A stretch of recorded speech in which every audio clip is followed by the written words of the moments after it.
salue Martine Boniface qui a bien voulu et qui va présenter à minima sa structure. Voilà, hein, parce que je sais que voilà, tu m'as dit, tu m'embêtes pas trop Maurice. Donc bonjour, je représente l'association Lien Plus, qui est une association de mobilité en milieu rural. Donc on fait du transport social principalement et des locations de voitures, de mobylettes. On a aussi un site de covoiturage.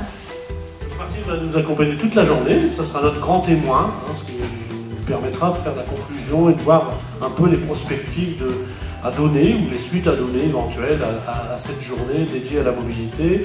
Je remercie aussi déjà les services civiques de l'espace de production numérique solidaire de la FP2I qui vont nous suivre toute la journée. Donc la mobilité était bien repérée comme un facteur d'insertion professionnelle, puisque 46% des personnes qui étaient interviewées avaient déclaré avoir échoué à un entretien ou à même quelquefois à une formation pour des raisons de transport.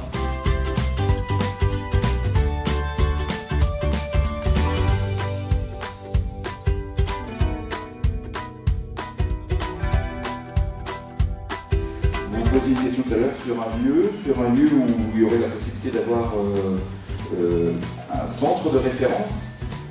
Je pense que je vais vous faire une annonce, même si c'est quelque chose qui a maintenant bientôt 3 ans, c'est quand même assez surprenant, mais tout à l'heure je voyais quand certaines personnes dans la salle, on n'était pas forcément au courant de ce qui se faisait. Vous avez en gare d'Arras un PILS. Le PILS, c'est un point d'information de médiation multiservice, et je trouve que c'est quand même peut-être là le lieu idéal.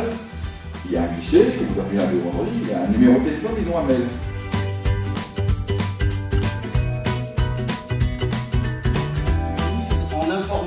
Une mise en relation de tout le monde. Nous, quand on parle de plateforme de mobilité, emploi, formation, vous aurez après la définition. On parle de mobilité aujourd'hui, on dit aussi mobilité inclusive. D'ailleurs, vous voyez, l'ex-fédération des acteurs de la mobilité qui s'appelait phare et qui malheureusement s'est arrêtée en juillet 2016, s'appelle aujourd'hui Mobile, mobilité inclusive, mobile.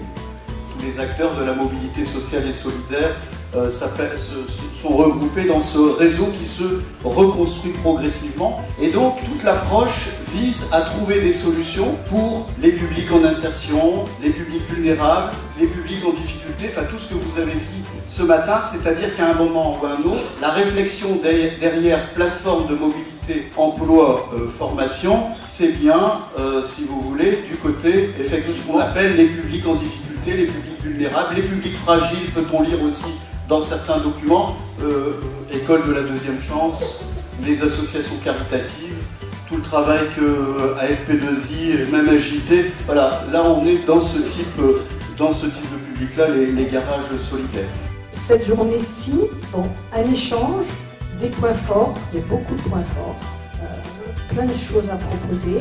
Maintenant, effectivement, au vu du public, maintenant, je pense qu'il y a encore du boulot. Je pense que les gens n'appréhendent pas, ils ne laissent pas eux-mêmes, en tout cas ils n'osent pas. Donc il y a aussi comment on accompagne finalement les gens à utiliser ces outils et à faire le pas de côté dont je parlais.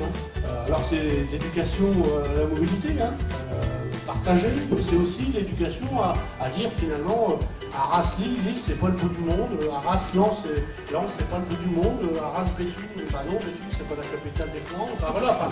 Par contre, une journée comme aujourd'hui qui permet de partager, je trouve que c'est important parce que ça remet un peu à l'esprit de chacun tout ce qui existe sur un territoire donné. Moi je tiens à vous remercier, franchement j'ai passé une agréable journée, je remercie tous les intervenants qui ont bien voulu me donner du temps.